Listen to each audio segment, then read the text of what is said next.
Okay, so this shows us the residual plot.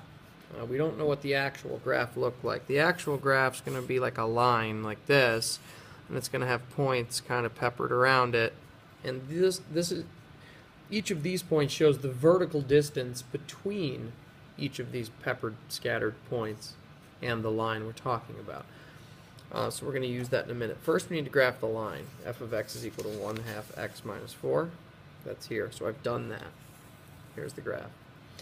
Now, this tells us that at -4, the point in question is 2 units above the line. So we go down to the line. So at -4, which is right here, we go down to the line, and the point we're talking about is 2 units above that. So apparently the first point is right here, which ends up to be -4, -4.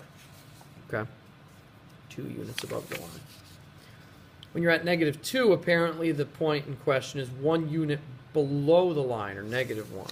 So that's right here, 1 unit below the line. So I go to the line at -2, right? And then it's 1 unit below that, which ends up to be -2, -6. The next one is 2 units below the line at 0. That's here, 2 units below the line. Again, here's our x and y axis. So here's the line. It's 2 units below that. The next one was 2 units below. This one was 0, -6. This one was 2, -5. The next one has a residual of 0. At 4, the distance above or below is nothing. That means it's on the line. So at 4, we're right on the line. That point ends up being 4, -2. And then the next one's 3 units above. Ends up being 6, 2.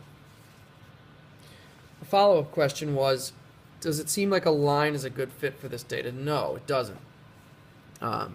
Maybe more of a parabola or something, because when you look at the residual plot, it clearly shows that there's a pattern to the way that the points are falling above and below.